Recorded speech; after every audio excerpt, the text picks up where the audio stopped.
The man who wished to be perfect, অর্থাৎ সেই লোকটি যে সঠিক হতে চেয়েছিল। লেখক লাল বিহারী দে। এই গল্পটি একটি রাজাকে নিয়ে, যে রাজার কোনো সন্তান ছিল না, এবং একদিন একটি ম্যান্ডিক্যান্ট অর্থাৎ ভিক্ষুক সে রাজার কাছে আসে এবং তিনি বলেন যে তিনি একটি ঔষধ দেবেন অর্থাৎ ড্রাগ, যেটি খেলে পরে, যেটা সোয়ালো অর্থাৎ গিলে নিলে পরে সেই রানীর দুটি সন্তান হবে, কিন্তু তার একটি শর্ত ছিল, একটি সন্তানকে সে ভিক্ষুককে দিতে হবে। রাজা এবং রানী যেহেতু সন্তানহীন ছিল, তাই রাজা ভেবেছিল কিছুক্ষণের জন্য তিনি চিন্তিত হলেও তিনি ভেবেছিলেন যেহেতু তার একজন পুত্র প্রয়োজন ছিল তার নামটাকে বয়ে নিয়ে যাওয়ার জন্য, অর্থাৎ পরবর্তীকালে রাজা হওয়ার জন্য, তাই তিনি এই শর্ততে রাজি হয়েছিলেন। এরপর সময় মতন দুটো পুত্র সন্তান হয়েছিল সেই রাজার, এবং আস্তে আস্তে 1 বছর, 2 বছর, 3 বছর, 4 বছর, 5 বছর এভাবে কেটে যাচ্ছিল। এবং তারপরেও সেই মেন্ডিক্যান্ট অর্থাৎ ভিক্ষুক না আসায় রাজার মনে সংশয় কেটে গিয়েছিল। তিনি ভেবেছিলেন হয়তো সেই ভিক্ষুকের বয়স হয়েছে, তিনি হয়তো মারা গিয়েছেন, কিন্তু ভিক্ষুক তখনও বেঁচে ছিল, সেই মেন্ডিক্যান্ট। ছেলে দুটি ভালোই পড়াশোনা করছিল, রাইডিং শিখছিল, হর্স রাইডিং, এবং তারা শুটিং দ্য বো অর্থাৎ তীরন্দাজি এই সমস্ত তারা ভালোভাবে শিখছিল। যখন তাদের 16 বছর পূর্ণ হলো, তখন একদিন সেই ভিক্ষুক সেখানে এসে উপস্থিত হলো, এবং সেখানে আসার পর রাজাকে সেই শর্ত মতন তার একটি পুত্র সন্তানকে চাইলেন। এরপর কোন পুত্র সন্তান যাবে, বড়জন যাবে না ছোটোজন যাবে, সেই নিয়ে প্রথমে বড়জন বলছিলেন যে আমি যাব, আবার ছোটোজন বলছিল যে আমি যাব। ছোটোজন বড়জনকে বলেছিল যে তুমি বাবার গর্ব, তুমি কিছুক্ষণের জন্য হলেও তুমি আমার থেকে বয়সে বড়, তাই তুমিই থাকো, আমি যাই। আবার বড়জন বলেছিল যে না, তুমি আমার মায়ের খুব প্রিয়, তাই তুমি থাকো, আমি যাই। এভাবে অতক্ষণ হ্যাঁ নায়ের পর ঠিক হয়েছিল যে বড় ছেলেই যাবে। এবং এরপর বড় ছেলে যাওয়ার সময় একটি গাছ কটিয়ার অর্থাৎ উঠোনে পুঁতে দিয়ে গিয়েছিল এবং বলে গিয়েছিল যতদিন এই গাছটি সবুজ থাকবে ততদিন সে ভালো অবস্থায় থাকবে, এবং গাছের পাতাটি যখনই ফেড হতে শুরু করবে তখন বুঝতে হবে যে সে কোনো বিপদের মধ্যে আছে।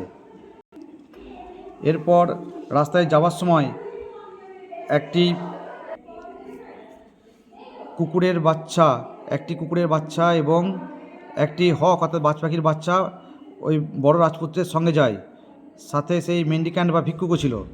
তারপর সে যেখানে গিয়েছিল একটি জঙ্গলের মধ্যে তার কুঁড়েঘর ছিল, কটেজ, সেখানে তার কাজ ছিল, বড় রাজপুত্রের কাজ ছিল সেখানে প্রতিদিন সকালে ফুল তুলে আনা সেই মেন্ডিক্যান্ট বা ভিক্ষুকের জন্য। এবং সেই ভিক্ষুক বলেছিল তার যা ইচ্ছা সেই ফল খেতে পারবে, এবং রুট মূল, এবং সে জল পান করবে সেই ব্রুক অর্থাৎ নদী থেকে। এরপর সেই প্রতিদিন সকালে চলে যেত সেই ভিক্ষুক অর্থাৎ মেন্ডিক্যান্ট, এবং সূর্যাস্তের পর সে ফিরে আসতো, সূর্যাস্তের সময় সে ফিরে আসতো। একদিন ওই যখন প্রিন্স অর্থাৎ রাজপুত্র দেখেছিল একটি হরিণকে, এবং তাকে সে ধাওয়া করেছিল, তাকে সে তীরবিদ্ধ করেছিল এবং তার পেছনে পেছনে ছুটে গিয়েছিল। সেই মেন্ডিক্যান্ট অর্থাৎ ভিক্ষুক রাজপুত্রকে বারণ করেছিল উত্তর দিকে না যেতে, কারণ উত্তর দিকে বিপদ আছে, কিন্তু সেই হরিণটি যে তীরবিদ্ধ হয়েছিল সে উত্তর দিকে ছুটে গিয়েছিল এবং তার পিছন পিছন রাজপুত্র গিয়েছিল। এবং সেখানে রাজপুত্র গিয়ে দেখে একটা সুন্দরী মহিলা, সে একটা ডাইস টেবিল নিয়ে বসে আছে, ডাইস অর্থাৎ লুডো খেলার মতন। সেই মহিলা তাকে লুডো খেলার জন্য আমন্ত্রণ জানালো, এবং সেই লুডো খেলার শর্ত হিসাবে সেই মহিলাটি জানায় যে যদি সে হেরে যায় তাহলে প্রথমবারে তাকে সেই কুকুর বাচ্চাটাকে দিয়ে দিতে হবে, আর যদি সে জিতে যায় তাহলে তাকে অর্থাৎ রাজপুত্রকে সেই রকমই আরেকটি কুকুরের বাচ্চা দেবে। এরপর সেই খেলাতে প্রথমবার হেরে যায় রাজপুত্র এবং সেই কুকুরের বাচ্চাটি দিয়ে দিতে হয়। দ্বিতীয়বারে আবার খেলে সেই মহিলার সঙ্গে, এবং দ্বিতীয়বারে বাজি থাকে সেই বাজ পাখির বাচ্চাটি।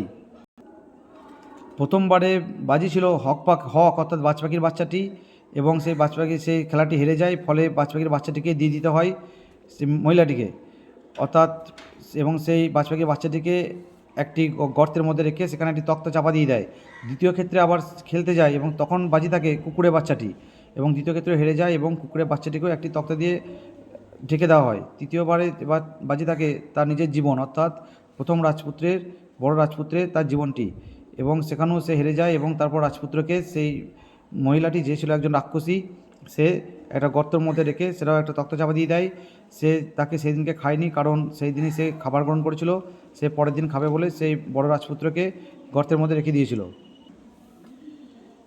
বড় রাজপুত্রকে ওই গর্তের মধ্যে রেখে দেওয়ায় সে বাড়িতে যে গাছটি লাগিয়ে দিয়ে গিয়েছিল সেটি আস্তে আস্তে ফেড হতে শুরু করে, অর্থাৎ বিবর্ণ হতে শুরু করে। তখন ছোট রাজপুত্র বুঝতে পারে এবং তার মা বাবাকে জানায়। ছোট রাজপুত্র তখন বাড়ি থেকে বেরিয়ে পড়ে বড় রাজপুত্রকে বাঁচাবে বলে, তাকে খুঁজে বের করার জন্য। এবং তার যাত্রাপথে সে একইভাবে একটি অপর একটি কুকুরের বাচ্চা এবং অপর একটি বাজ পাখির বাচ্চা তার সঙ্গী হয়। এবং সে যখন এসে পৌঁছায় সে জঙ্গলের মধ্যে, সে কুড়ে ঘরে, সেখানে সে তার ভাইকে দেখতে পায়, না সেই ভিক্ষুক মেন্ডিক্যানকে দেখতে পায়।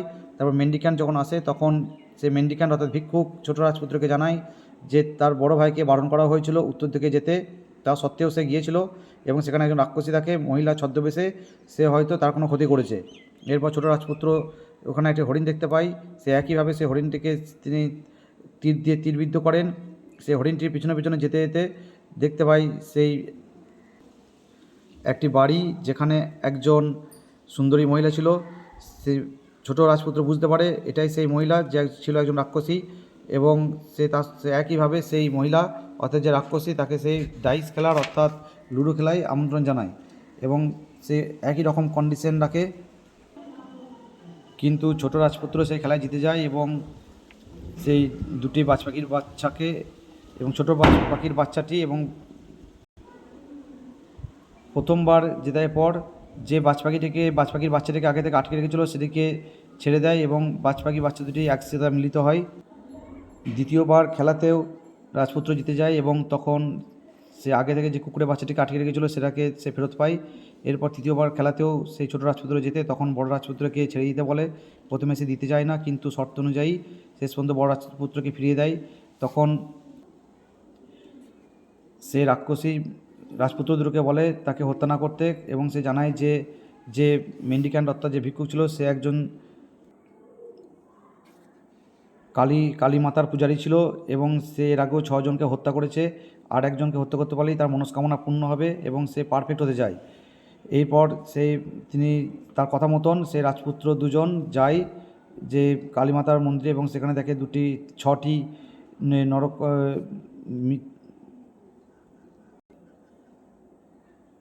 6টি মৃত মানুষের মাথা অর্থাৎ স্কালস।